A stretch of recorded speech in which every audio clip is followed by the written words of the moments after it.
E aí, turma, façam todos excepcional dia. Então, a história de hoje aqui a história começa com a história de Jonatas. Jonatas era filho de Saul, não sei se vocês sabem, filho de Saul.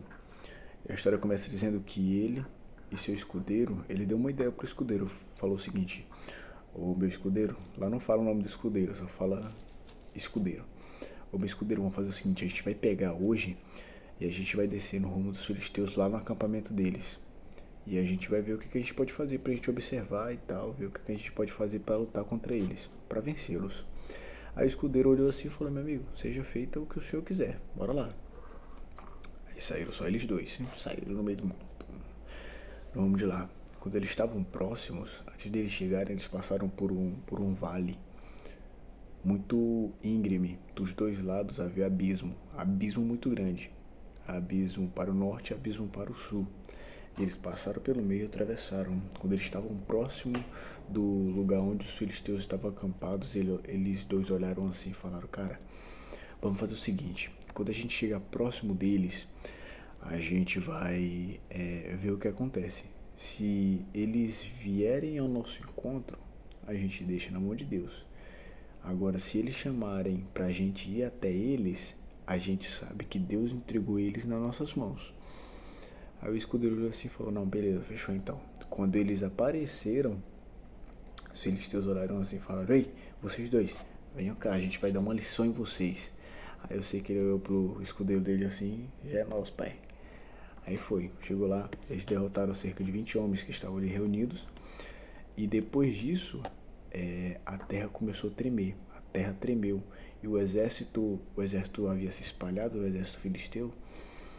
E quando a terra tremeu, Deus fez a terra tremer, eles começaram a se dispersar para um lado e para o outro, e embaixo e em cima. E eles começaram a correr e falaram: meu Deus, o que é isso? É o Deus dos israelitas. Então, os 600 homens que estavam com Saul lá atrás, onde Jonatas estava acampado antes, eles olharam aquilo e falaram: o que está acontecendo? E eles viram de longe assim o povo se espalhando, né? Os filisteus se espalhando, correndo para um lado, correndo para o outro. Ele falou: está acontecendo alguma coisa. Olha no acampamento e vê o que está faltando. Aí eles contaram e viram que estava faltando Jonatas e o seu escudeiro. Aí ele falou: a gente vai agora para essa guerra. Aí eles foram, caparam no meio do mundo, caparam o gato no meio do mundo. E foram, chegaram lá, eles derrotaram os filisteus. Aí beleza. Depois disso, eles caminharam por meio dos espólios, do que sobrou, né? Dos mortos ali. Só que Saul e eles não tinham terminado ainda. Tinha uma parte que tinha fugido e eles estavam atrás desse pessoal. E tinha uma parte do dia, no início do dia, Saul falou o seguinte, naquele mesmo dia: o homem que comer no dia de hoje, antes de eu ter a minha vingança, ele está amaldiçoado. E Jonatas não sabia disso. Ele fez o seguinte: quando eles estavam passando, eles chegaram num bosque e lá tinha mel, bastante mel. E ele pegou a vara assim, encostou no favo de mel e começou a comer. Aí um dos homens saiu assim que ele estava em fila indiana, não sei. E olhou pra ele assim e falou: cara, teu pai fez um juramento, que o homem que comesse hoje ia ser amaldiçoado. Aí Jonatas olhou assim e falou: meu pai, ele já errou muito. Se esses homens todos tivessem comido, eles estariam bem melhor. Porque o pessoal já tinha lutado e tal, não tinha comido nada ainda, porque não tinha acabado a guerra. Depois eles pegaram os bois lá e mataram e comeram. Começaram a comer. Aí teve um mensageiro que foi até o rei e falou: Senhor, nós vamos ser amaldiçoados porque o pessoal desobedeceu o Senhor. Eles estão pegando carne vermelha e comendo.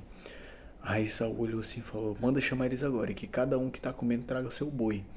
Aí o pessoal levou o boi, matou. Quando ele matou, quando eles mataram, Saul consagrou eles ao Senhor. E depois disso, ele falou o seguinte: cara, eu não vou mais continuar essa guerra. Eles voltaram para casa. Mas antes disso ocorreu um incidente. Antes deles voltarem, que foi o seguinte: quando Saul falou com o Senhor, falou: vou falar com o Senhor para eu saber se é para atacar aquela parte dos filisteus ocular amanhã, se é para me descer no rumo deles. Aí ele orou: Senhor, é para me descer? Me responda sim ou não. E não teve resposta nenhuma de Deus, zero. Aí ele olhou assim, ficou um pouco confuso, né? Ele falou: aconteceu alguma coisa. Ele falou, aí ele reuniu todo o povo e falou: eu quero descobrir qual é o pecado que foi cometido, porque o Senhor não me respondeu. E ainda que seja o meu filho Jonatas, ele vai morrer. Aí o povo todo ficou assim, falou: tá bom, vamos dividir o povo aqui. Aí dividiu o povo para um lado, o exército de Jonatas, e Saul para o outro. Aí ele jogou, não sei se ele jogou o dado, eles jogaram a sorte, fala assim, eles jogaram a sorte. E ela selecionou Saul e Jonatas. Aí Saul jogou para ele e o filho dele. Aí caiu para Jonatas. Aí ele olhou assim, ele falou: o que foi que você fez? Ele falou: não, eu só comi o mel lá e tal, mas se eu tiver que morrer, eu morro agora. Aí o povo olhou assim: não, você não vai matar ele não. Olhou pra Saul e falou: você não vai matar ele não, hoje a gente só venceu por causa dele. O Senhor estava com ele, entendeu? A gente só ganhou a guerra hoje por causa dele. Aí sim, eles voltaram pra cidade. Saul desistiu de atacar os filisteus e voltou pra cidade, lá dos israelitas. E diz que depois disso, Saul, ele lutou grandes batalhas ali ao redor, defendeu o povo israelita. E aí fala, né? O capítulo vai se encerrando, aí fala que ele tinha 3 filhas, 2 filhos, fala o nome dos seus filhos, aqui que é... Deixa eu dar uma olhada aqui, no próximo aqui. Os nomes dos seus filhos. Ó, os 2 filhos de Saul eram Jonatas e Isvis, e os nomes das 2 filhas era Mirabe e Mical. E da mulher de Saul era Ainoam, filha de Ainás. E o general do exército dele era Abner. Aí vai só falando do pessoal, né? Dos carros de todo mundo, e se encerra o capítulo. Esse foi o capítulo 14 de 1 Samuel. Então é isso, gente. Eita, que o vídeo já tá com 7 minutos. Nossa senhora, passa muito rápido. Então valeu, gente. Tamo junto. Até depois do fim. Valeu, ótimo dia.